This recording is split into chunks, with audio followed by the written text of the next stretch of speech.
चुनावी मुद्दा रोजगार होना चाहिए, चुनावी मुद्दा महंगाई होना चाहिए, चुनावी मुद्दा शिक्षा होना चाहिए, चुनावी मुद्दा बिहार के विकास होना चाहिए, चुनावी मुद्दा युवाओं को रोजगार होना चाहिए। आपकी माता देख की आप कंधा दिए, आप संस्कार में गए, दाह संस्कार में जाने के बाद वो परंपरा होता है जो मुंडन करवाना होता है, बाल छिलवाना होता है, आप वो भी नहीं माने। आप वो भी नहीं माने, क्यों नहीं माने? किस हिंदू की बात करते हैं? कौन सी सभ्यता संस्कृति की बात करते हैं? आप सभ्यता संस्कृति को भी खत्म कर दिए हैं, केवल अपनी संस्कृति बनाना चाहते हैं, आप अपनी विचार को देश पर थोपना चाहते हैं, क्योंकि आपके पास सत्ता है। क्योंकि आप कौन गरीब लोग? अडानी जी, कौन से गरीब लोग? अंबानी जी। राम मंदिर का चुनावी मुद्दा होता है, कभी 370 का चुनावी मुद्दा होता है, कभी मैं चौकीदार हूं इसका चुनावी। बीसीसीआई सेक्रेटरी बनने के लिए उन्होंने कोई एग्जाम दिया था, कोई चुनाव जीता था, कैसे बन गए बीसीसीआई के सेक्रेटरी? बिहार के युवा जब कमर कसते हैं तो पूरे विश्व उसका इतिहास देखता है। तो माई बाप भाई बहन बहनोई सबका पार्टी है बिहार।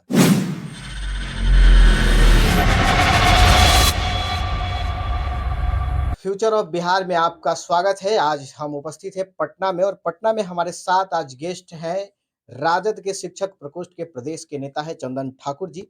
जिस तरह का रैली के दौरान, महारैली के दौरान लालू यादव जी का जो बयान आया मोदी जी के परिवार के बारे में, देश की राजनीति में एक अलग ही भूचाल सा आ गया है। भाजपा के कई नेता, माने तो लगभग सभी नेता मोदी का परिवार की तरह जो है वो सोशल मीडिया पे पोस्ट कर रहे हैं, सोशल मीडिया पे लिख रहे हैं कि मोदी का हम भी परिवार है। इसको लेकर के आज हम बातचीत करेंगे। चंदन जी, बहुत बहुत स्वागत है आपका। जी बहुत बहुत धन्यवाद आपका। चंदन जी, क्या कहेंगे? लालू यादव जी ने जो बयान काफी सालों बाद एक रैली के दौरान उन्होंने दिया है और परिवार को लेकर के, वो बयान राजनीति, देश की राजनीति में भूचाल ला दिया है। देखिए, लालू जी बयान नहीं दिए हैं, इसको आप अलग तरीके से ले रहे हैं देश को, चूंकि सेंटिमेंटल राजनीति आज जब से भारतीय जनता पार्टी 2014 से सरकार में आई है, तब से वो सेंटिमेंट की राजनीति करता है। उनके सामने विकास, नैतिक नीति ये सब कहीं नहीं, उनके सामने सेंटिमेंट है। जब 2014 से लगातार माननीय प्रधानमंत्री नरेंद्र मोदी जी, चाहे वो लाल किला की प्राचीन हो, चाहे वो रैली हो, परिवारवाद परिवारवाद परिवारवाद, मतलब परिवारवाद बोलते बोलते देश को परिवारवाद की ऐसी धारा बना दी है, इसको लोग निगेटिव लेने लगे। परिवार को बढ़ाना ये समाज का सबसे पहला प्रायोरिटी है। पहले परिवार, हम लोग को बचपन से ही पढ़ाया गया था, जो समाज कहाँ से उत्पन्न होता है, पहले घर, फिर समाज, फिर गांव, फिर देश, तब ना दुनिया। तो हमको वहां से बताया जा रहा है। लेकिन जब से माननीय प्रधानमंत्री नरेंद्र मोदी जी बने, तब से देश को ये इन्होंने परिवारवाद को एक निगेटिविटी समझाया। जो परिवारवाद मतलब निगेटिविटी, राजनीति में परिवारवाद मतलब निगेटिविटी। तो उसी को, निगेटिविटी को समझाने के लिए माननीय हमारे राष्ट्रीय अध्यक्ष लालू प्रसाद यादव जी ने कहा, तो जिसके पास परिवार रहेगा वो ना परिवारवाद करेगा। जब आपके पास कोई है ही नहीं आगे पीछे, आगे पीछे कैसे नहीं है? जब आप गृहस्थ जीवन की जिम्मेदारी को संभालते, जब आप परिवारवाद को कैसे बढ़ेगा? जब गृहस्थ जीवन को संभालेंगे तब ना परिवारवाद बनेगा। इसके लिए शादी करना पड़ता है, पत्नी की जिम्मेवारी को संभालना। शादी तो किए थे ना मोदी जी? अब शादी किए थे वास्तविक, लेकिन शादी किए थे तो है कहाँ? जब 2014 में लोकसभा की चुनाव की नॉमिनेशन उन्होंने भरा था वाराणसी सीट से, तब उन्होंने उस समय पर शादी का जो जिक्र, एक कॉलम आता है जो विवाहित है या अविवाहित है, उस समय उन्होंने नहीं डाला था। क्या डाला था उन्होंने? उन्होंने छोड़ दिया था। हाँ। उन्होंने लगातार जब विधान परिषद के सदस्य हुए, मुख्यमंत्री, उसमें भी नहीं डाला। जब केजरीवाल उस पर अडिग हुए, तब उन्होंने ये बात को एक्सेप्ट किया, जो हाँ हम विवाह किए थे, ये बचपन दिए थे। ये अलग बात है, उस पर हम नहीं जाना चाहते हैं, क्योंकि वो उनकी निजी की जीवन है। और निजी अभी पूरा एक भूचाल जो मचा हुआ है, सभी लोग सोशल मीडिया पे मोदी का परिवार, मोदी का परिवार, भाजपा लिख रहे। क्या लगता है कि इस बार का चुनावी मुद्दा मोदी का परिवार ही तो न हो जाए? हाँ, तो बिल्कुल है।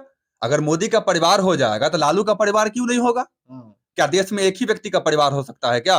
नहीं, चुनावी मुद्दा इसको बनाया जाने के प्रयास की जा रही है। ये तो समझ लीजिए, जो कभी राम मंदिर का चुनावी मुद्दा होता है, कभी 370 का चुनावी मुद्दा होता है, कभी मैं चौकीदार हूं इसका चुनावी मुद्दा हुआ था, कभी कुछ चुनावी मुद्दा है। चुनावी मुद्दा रोजगार होना चाहिए, चुनावी मुद्दा महंगाई होना चाहिए, चुनावी मुद्दा शिक्षा होना चाहिए, चुनावी मुद्दा बिहार के विकास होना चाहिए, चुनावी मुद्दा युवाओं को रोजगार होना चाहिए। चुनावी मुद्दा ये ना होना चाहिए। चुनावी मुद्दा परिवारवाद होना चाहिए क्या? अगर परिवारवाद होना चाहिए, जो व्यक्ति मोदी का परिवार लिख रहे हैं वो अपने बेटा को बीसीसीआई का सेक्रेटरी बनाए हैं। आप जरा बताइए कि बीसीसीआई सेक्रेटरी बनने के लिए उन्होंने कोई एग्जाम दिया था, कोई चुनाव जीता था, कैसे बन गए बीसीसीआई के सेक्रेटरी? क्रिकेटर थे, देश के क्रिकेटर नहीं ना थे? अच्छा, कौन थे? जैसा कौन है? क्या है उसकी क्वालिटी जैसा का? अगर परिवारवाद पे इतना बोलने वाले लोग हैं तो कौन है जैसा? उनके अंदर कौन सी ऐसी क्वालिटी है जो बीसीसीआई का सेक्रेटरी बना दिया गया? कोई क्वालिटी नहीं है उनमें, बस एक क्वालिटी है जो माननीय गृह मंत्री अमित शाह जी के बेटा हैं और माननीय गृह मंत्री नरेंद्र मोदी के मित्र हैं। उसके अलावा क्या क्वालिटी है बताइए? क्या क्वालिटी है? और आज देख लीजिए बिहार में एक युवा 35 साल का युवा पूरे बिहार में निकला था, जन सैलाब। देखे ना, इस जन सैलाब से डरा हुआ है पूरा विपक्ष, जो सत्ता में बैठे हैं ना तथाकथित सत्ता वाले, ये डरा हुआ है ये जन सैलाब ऐसा ना हो जो बिहार से चल करके पूरे देश तक पहुंच जाए। इसलिए इस जन सैलाब से डर है तो इसको बनाया गया। अरे लालू यादव कह दिया जो परिवारवाद, तो मैं भी परिवारवाद बनना है, परिवार बनना है तो परिवार के लिए केवल परिवार को सही तरीके से चलाना होगा। अच्छा, भाजपा में भी तो कई नेता हैं जिनके जो परिवार से निकल के आए हैं, जिनके पिता राजनीति में रहे हैं, जिनके दादा राजनीति में रहे हैं। कई ऐसे लोग हैं जिनके रिश्तेदार राजनीति में है, जिनके बेटा राजनीति में है। देखिए, भाजपा के साथ है। भाजपा के कई ऐसे बड़े नेता हैं, दिग्गज नेता हैं, चाहे पीयूष गोयल हो, चाहे अनुराग ठाकुर हो, बहुत सारे ऐसे नाम गिनती करवाएं तो 100 से अधिक ऊपर बड़े लीडर हैं जो परिवारवाद को वाले लोग हैं। लेकिन हम इसको नहीं मानते हैं। हम मानते हैं जो लोकतंत्र की एक प्रक्रिया होता है, जो अगर आप लोकतंत्र में समाज के लिए कुछ करना चाहते हैं, राजनीति में आना चाहते हैं, समाज के लिए कुछ करना चाहते हैं, तो आपको चुनावी प्रक्रिया में आना होगा, समाज के लिए काम करना होगा, तब ना आपको मौका मिलेगा। तो इस प्रक्रिया में जो आएंगे उनका स्वागत है, चाहे वो राहुल गांधी हो, तेजस्वी यादव हो, चाहे वो अनुराग ठाकुर हो, चाहे अनुप्रिया पटेल हो, या फिर आज ही नॉमिनेशन किए हैं माननीय मंत्री संतोष कुमार सुमन जी, जो मांझी जी के पुत्र हैं। ये भी तो एक परिवारवाद ही कहा जा सकता है। मांझी जी के परिवार ही क्यों बढ़ेंगे? लगातार मांझी जी के ही परिवार के एमएलसी क्यों होंगे? क्यों हिंदुस्तान आवाम मोर्चा में और कोई कार्यकर्ता नहीं है जिसको एमएलसी बनाया जाए, जिसको मंत्री बनाया जाए? इस पर भी सोचना होगा ना माननीय प्रधानमंत्री जी को, कि एक व्यक्ति को टारगेट करके देश की जनता बेवकूफ नहीं है, मूर्ख नहीं है। तो ये मुद्दा बनाया जा रहा है परिवारवाद को लेकर के, तो कैसे इससे मतलब जो उलझाया जा रहा है बिहार की राजनीति को और बिहार को, इस परिवारवाद के मुद्दे पर कैसे निकल पाएगी राजद? देखिए, राजद तो निकल गई है, राजद की निकलने की कोई जरूरत नहीं है। राजद निकल गई है और राजद जनमानस की पार्टी बन गई है। अब राजद केवल राजद नहीं है, राजद बिहार के युवाओं का पार्टी बन गया है, बिहार के माई और बाप का पार्टी बन गया है। और माई बाप की समीकरण तो बताए ही हमारे नेता तेजस्वी यादव जी, जो क्या होता है, तो माई बाप, भाई बहन, बहनोई सब का पार्टी है बिहार। मांझी जी कह रहे थे ना, जो भाई बहनोई का सब का पार्टी है। ये भाई खड़ा है ना यहाँ, युवा सीना तान के खड़ा है माननीय तेजस्वी यादव जी को मुख्यमंत्री बनाने के लिए। इसलिए हम परिवारवाद को नहीं मानते हैं, हम समाजवाद को मानते हैं। समाज का विकास होना चाहिए, समाज उन्नति करना चाहिए, समाज के सबसे निचले पायदान से लेकर के गरीब, बुढ़वा, मजलूम, उसका विकास होना चाहिए। उनको शिक्षा, रोजगार, पढ़ाई लिखाई, दवाई, कमाई की सरकार बननी चाहिए। हम इस पर बात करिए ना। आप 10 साल बनाम सरकार 17 महीना से तुलना करिए। 10 साल जो केंद्र में आप सरकार चलाए हैं और हम 17 महीना जो बिहार में सरकार चलाए हैं, तुलना करने के उतरिए 24 के चुनाव में, बिहार में आइए, हम उतना ही बात करते। छोड़ दीजिए इतिहास, छोड़ दीजिए आप क्या किए, हम क्या किए।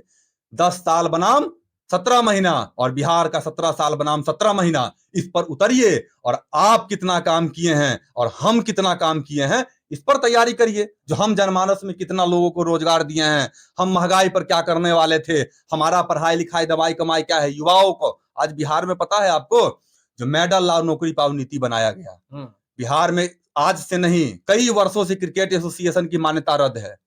क्यों नहीं मान्यता मिल रही है बिहार में? बिहार में जब डबल इंजन की सरकार था तो क्यों नहीं बिहार में बड़े स्टेडियम बने, क्यों नहीं क्रिकेट एसोसिएशन का मान्यता मिला? आज जब तेजस्वी यादव जी एक खिलाड़ी हैं, सेंटिमेंट हैं, आज उन्होंने शुरुआत किया था जो मेडल लाओ नौकरी पाओ, तमाम तरह के चीजों में जब आप उसमें पार्टिसिपेट करते हैं खेलों में, तो एक प्रोत्साहन मिलता है, जो अगर हमें मेडल लेकर के आएंगे तो बिहार सरकार हमें नौकरी देगी, इससे खेल के प्रति आकर्षण बढ़ेगा। रोजगार केवल एक सरकारी नौकरी ही रोजगार नहीं हो सकता है। तो हमारा तो ये सेंटीमेंट था, जो 10 लाख जो हमारे सीट खाली थे, उस सीट को भरना था। उसके बाद फिर हम रोजगार पर चर्चा करते, उसका भी प्लान हमारा तैयार था, जो बिहार में अलग अलग सेक्टर में रोजगार कैसे दिया जा सकता है। 10 लाख तो सरकारी नौकरी था, जो वास्तव में रिक्त स्थान था उसके लिए हमारी कोई बड़ी नहीं है, प्रायोरिटी नहीं है, या हमारी कोई बड़ी उपलब्धि नहीं है। वो जो खाली सीट था, उस सीट को केवल हमारे उप मुख्यमंत्री जिन्हें भरा था अपने कार्यकाल में। तो ये रोजगार के मापदंड है। तो बात करिए प्रधानमंत्री जी, बिहार में आए थे ना प्रधानमंत्री जी, क्या रोजगार की बात हुआ? बिहार के डेवलपमेंट की बात हुआ? क्या बिहार को विश्वविद्यालय, जो पटना विश्वविद्यालय में 2017 में 100वीं वर्षगांठ पे आए थे माननीय नरेंद्र मोदी जी, उन्होंने कहा था विश्व के 10वें विश्वविद्यालय में लाएंगे। अरे आप 10वें विश्वविद्यालय में नहीं माननीय मोदी जी और माननीय नीतीश कुमार जी, आप केवल बिहार के पटना विश्वविद्यालय को केंद्रीय विश्वविद्यालय का दर्जा देकर को तो देखिए। बिहार के छात्र मेधावी होते हैं, विश्व में डंका बजा लेंगे, लेकिन आप तो उसकी प्रतिभा को बंद कर दिए है ना।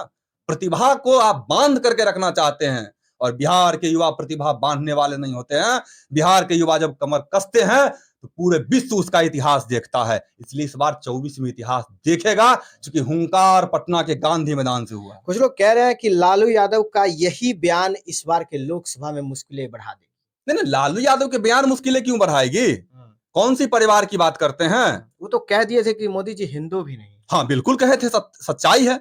आप जिस सभ्यता और संस्कृति को मानते हैं, जो परंपरा को मानते हैं, क्या अगर उस परंपरा में जिस धर्म को हम लोग सनातन धर्म को मानते हैं, और सनातन धर्म में है जो अगर हमारे परिवार में कोई डेथ कर गए हो, उनका देहांत हो गया हो, तो बाल छिलाना और दाढ़ी बाल छिलाना एक शोक प्रकट करने का बराबर होता है। सभ्यता संस्कृति है। जिनकी माताजी डेथ किए हो और वो अपने माताजी के डेथ में शोक, आप सन्यासी नहीं थे। एक सभ्यता है, संस्कृति में सन्यासी अगर सन्यास ग्रहण कर लेते हैं तो उनके परिवार में कोई डेथ कर जाए, उनसे उनको कोई लेना देना नहीं है, क्योंकि वो सन्यासी होते हैं। लेकिन आप सन्यासी नहीं थे ना। आपकी माता डेथ की, आप कंधा दिए, आप संस्कार में गए। दाह संस्कार में जाने के बाद वो परंपरा होता है जो मुंडन करवाना होता है, बाल छिलवाना होता है। आप वो भी नहीं माने। आप वो भी नहीं माने। क्यों नहीं माने? किस हिंदू की बात करते हैं? कौन सी सभ्यता संस्कृति की बात करते हैं? आप सभ्यता संस्कृति को भी खत्म कर दिए हैं, केवल अपनी संस्कृति बनाना चाहते हैं। आप अपनी विचार को देश पर थोपना चाहते हैं, क्योंकि आपके पास सत्ता है, क्योंकि आपके पास मीडिया है, क्योंकि आपके पास पैसा है, क्योंकि आपके पास देश के 10 से बड़े पूंजीपति आपके इर्द गिर्द परिक्रमा करते हैं, और आप उसके शिव बन करके बैठे हुए हैं। मोदी जी कहते हैं कि गरीबों के हम हैं। मोदी जी गरीबों के कब से हो गए? उनका परिवार गरीब लोग उनका परिवार है। कौन गरीब लोग? अडानी जी?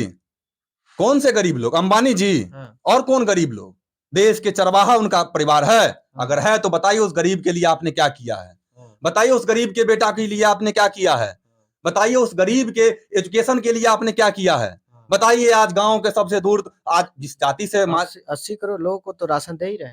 देखिए, राशन देना तो आपकी विफलता का कारण है ना।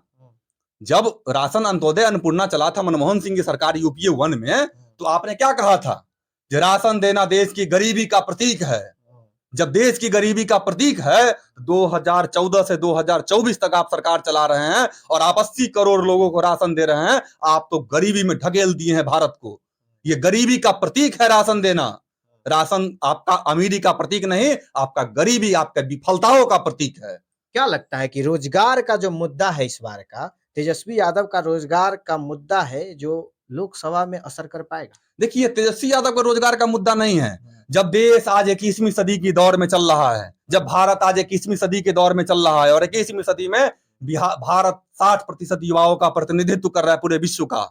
जब पूरे विश्व का 60% प्रतिनिधित्व भारत कर रहा है, तो भारत का पहला जिम्मेवारी है जो भारत के युवाओं को रोजगार दे। जब हाथ में रोजगार होगा, जब पढ़ाई होगा, तब हम विश्व में अपनी डंका बजाएंगे, और वास्तव विश्व गुरु तब बनेंगे जब एक एक युवा रोजगार। सरकारी नौकरी ही केवल रोजगार नहीं है, रोजगार के कई आयाम होते हैं, चाहे वो बिजनेस हो, चाहे वो स्किल डेवलपमेंट हो। इस तरीके का कार्य करना ये भारत की नीति और सिद्धांत बन गया है। और 24 का चुनाव ये तेजस्वी यादव का मांग नहीं है, ये 24 का चुनाव जो है तो बिहार ही नहीं पूरे देश का ये मांग है, 21वीं सदी के युवाओं का मांग है। क्योंकि अगर रोजगार नहीं आएगा तो हम महंगाई और बेरोजगारी के इस आलम में पड़ जाएंगे। तो याद करिए अमेरिका में जो 2004 में भूचाल आया था वो भारत में आ जाएगा। इसलिए उससे बचना है। अगर हम महामारी से बचना है, बेरोजगारी के महामारी से बचना है, तो रोजगार पर बात करना होगा।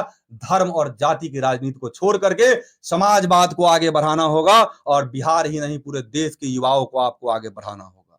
चलिए, ये थे हमारे साथ चंदन जी, जो शिक्षक प्रकोष्ठ राजद के प्रदेश के नेता हैं और अपनी बातों को बेबाकी अंदाज में हमेशा ही रखते हैं और लोगों को अपने जो इनका रोजगार नीति है, इन पर आगे बढ़ाने के लिए लोगों से आग्रह करते रहते हैं। बहुत-बहुत धन्यवाद।